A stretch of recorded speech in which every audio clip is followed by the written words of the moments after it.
First tonight, agents from the Federal Homeland Security and Internal Revenue Service Department say they are conducting searches at the Fuyao Glass America and 27 other locations in the Dayton area.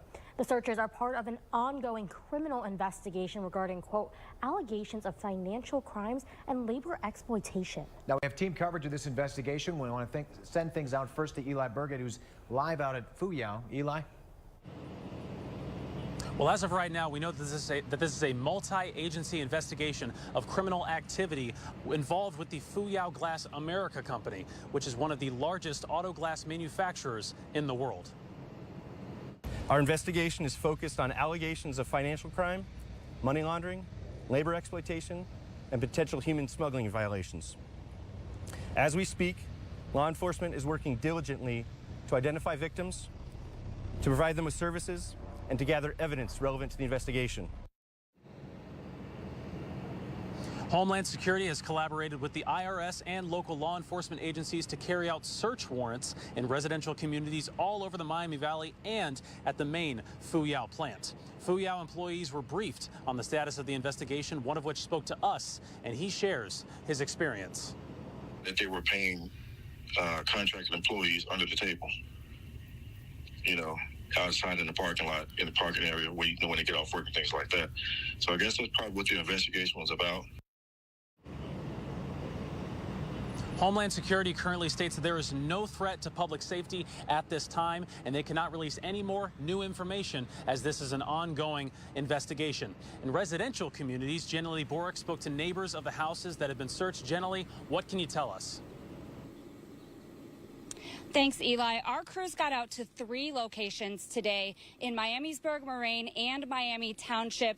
I'm here on Brahms Boulevard in Miamisburg. Keep in mind that search warrants were executed at 28 total locations around the Dayton area.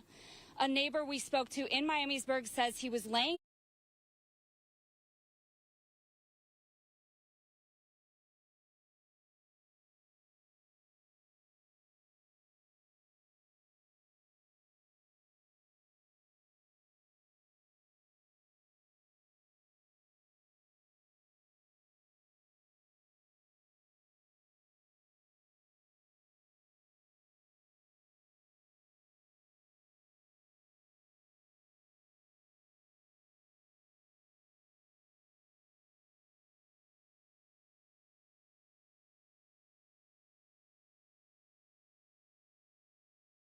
actually going. Media buys are the big line item in any campaign's budget, and all those ads that you see on TV or on Facebook or wherever else. And a smaller portion of it goes to the costs of employing a staff, the cost of raising more money, heading field offices, things like that. Kamala. Hello. Hi. Hey there. Former President Barack Obama and former First Lady Michelle Obama officially endorsing Vice President Kamala Harris for president. In a video released by the Harris campaign, the Obamas call Harris to wish her well in her campaign, both offering support to get her through the election and into the Oval Office. Harris thanking them both and expressing gratitude for their years-long friendship. The vice president says she's looking forward to working with the couple. The FBI wants to interview former President Trump as part of its investigation into the assassination attempt at a rally earlier this month. According to CNN, authorities want a victim statement from him, and the FBI says investigators are still examining bullet fragments and other evidence in the attack. The FBI director says there's still uncertainty about whether the former president was hit with a bullet or shrapnel. Now, Trump says it wasn't glass or shrapnel, and the hospital called it a bullet wound to his ear. Well, a new law just signed by Governor Mike DeWine means Ohio schools must accommodate any student's religious beliefs to make sure they can freely practice. Christian Hauser joining us with what parents need to know about the law and what it means for their kids. We're talking about religious expression days. Now, this act requires every public school to adopt a policy that reasonably accommodates the sincerely held religious beliefs and practices of students. Now, it mandates up to 3 days of absences for religious expression days. Lebanon City Schools Superintendent Isaac Seaver says a lot of schools are already making accommodations for students' religious beliefs. We have students from a wide variety of religious expressions here in Lebanon. We have students that regularly communicate through their families, our kids are not going to be in school today because of it's a holy holiday or something. The change in the law means students now have up to 3 days of absences for religious reasons. Those absences won't count toward the student's total missed time, though. Before this law, any absence counted against a student. Seaver says that means districts must find a way to make sure students aren't missing critical instruction time. They miss a day where there's a test, and how do we allow them to have those opportunities to make that up? And,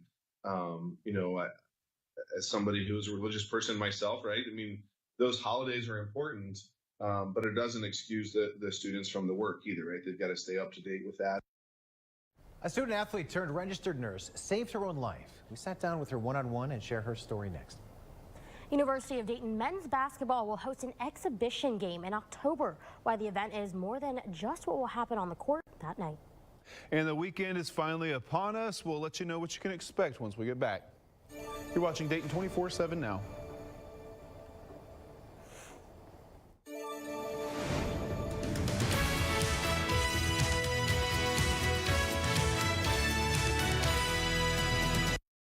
The Sports Desk is sponsored by Bob's Discount Furniture. Oh my Bob.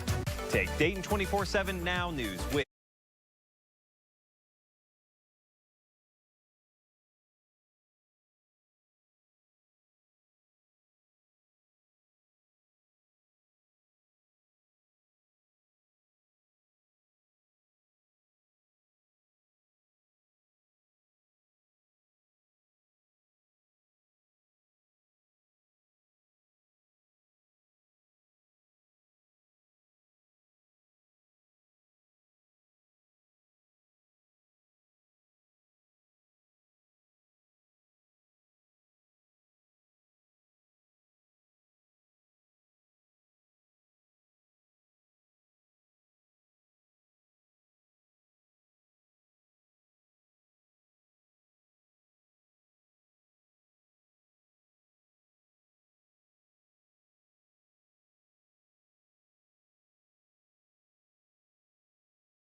Fair in Xenia. Don't miss it. Weather Window, presented by the National Weather Desk. As the park fire rapidly spreads in Northern California, viewers are capturing images not just of the rising smoke, but how that smoke is interacting with clouds. Here you see the white pileus cloud on top of the gray smoke. And a viewer in El Paso recorded this video early this morning. We think it's space debris burning up upon re-entering the Earth's atmosphere. Want to see your weather photos and videos on TV? Click Chime In on this station's website to share.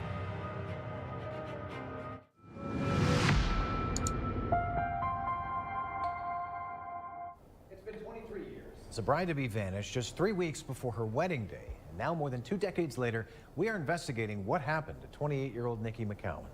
Now, she was last seen at a laundromat in Richmond, Indiana on July 22nd, 2001. 5 months later, Nikki's car was found at an apartment complex here in Dayton, but to date, she's never been found. While police have 3 viable suspects, they still don't know what happened to her. Episode 3 of our Missing Nikki McCowan podcast is out Monday. The 5-part series is most in-depth investigation into her disappearance yet. In Episode 3, police get their first big break in the case and new suspects enter the fold.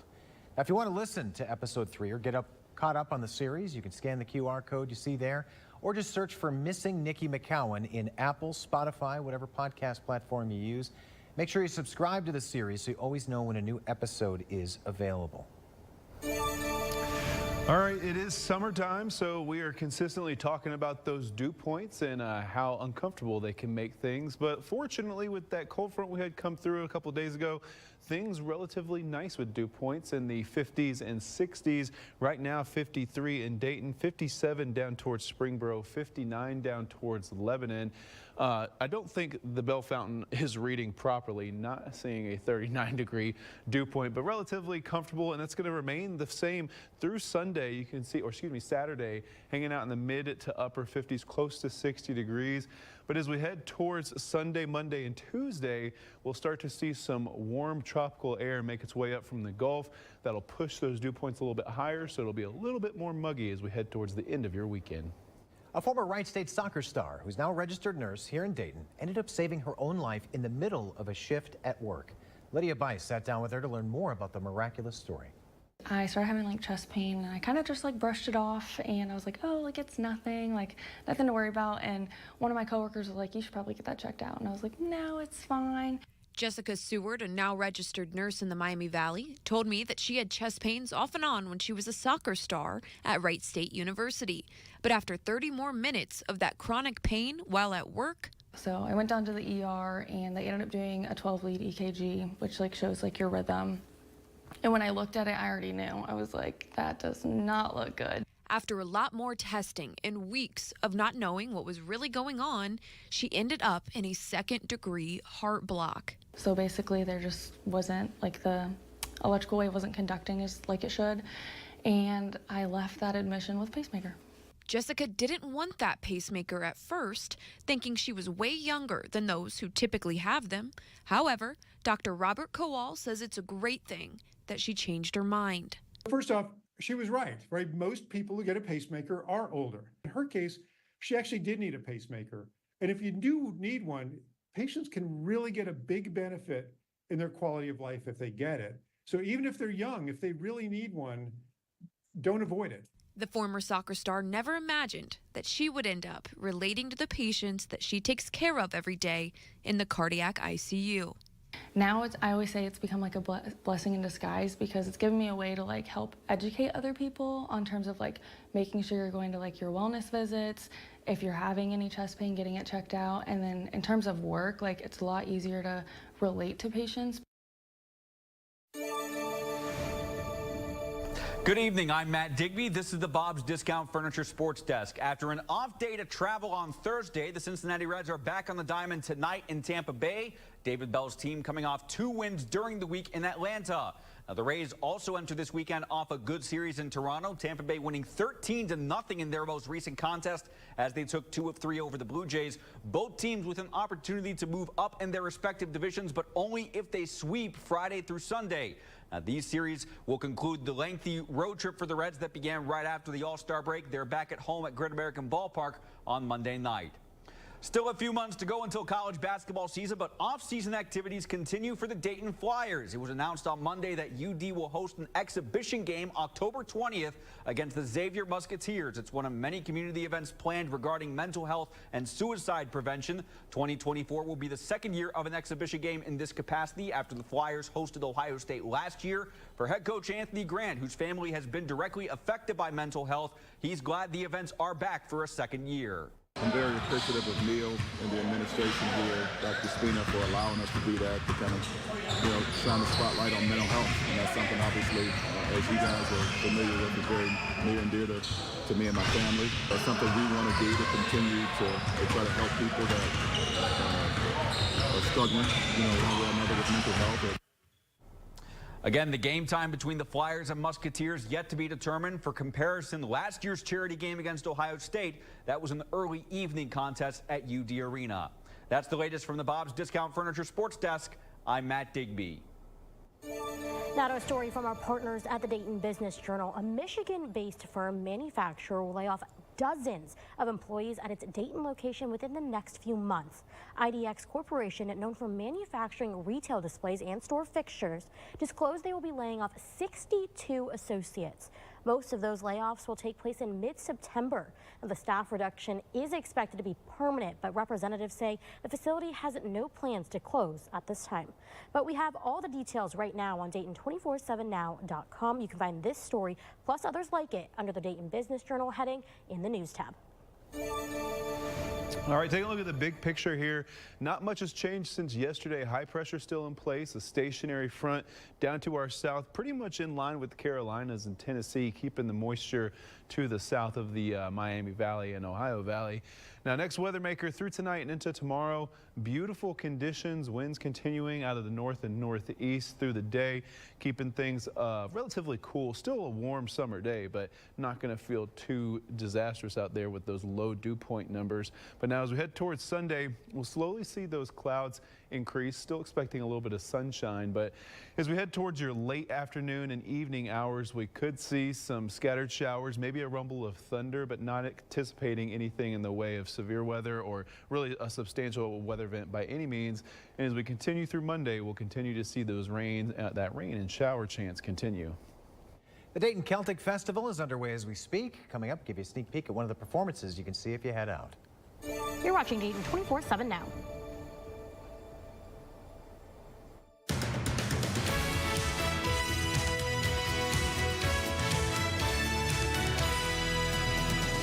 Here's what I know. Nobody thinks about their air conditioning.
New Tuesday on ABC. The Dayton 24/7 Now News app, brought to you by the Jeff Schmidt Auto Group. Celtic Fest is underway right now at Riverscape Metro Park in downtown Dayton. Alex King gives us a preview of the free 3-day festival. Celtic Fest is going to be so full of so much Irish fun. There's going to be food, drinks, and of course, lots of entertainment. And speaking of entertainment, I have Shayla here with the McGovern Irish Dance. Thank you. And talk a little bit about what you guys are going to be doing this weekend. We are kicking off the Celtic Fest weekend on the Emerald Isle dance stage, and we dance all 3 days. Friday we'll be there at 6 o'clock, Saturday at 3:20, and Sunday at 12 noon. And we have dancers from ages 2 to adult dancing. We have tons of family groups dancing, so moms, dads, and their children are dancing together. Dads dance too, so it's a lot of fun. So fun. We've got some of your dancers here behind us, so they're going to show us some moves. What is it that they're going to be doing? They're doing a traditional reel step. We call it our Ovalcon last step, so hopefully they'll remember what I'm talking about. Let's see, guys. Ready? Let's see it. 5, 6, 7, 8. Reel step.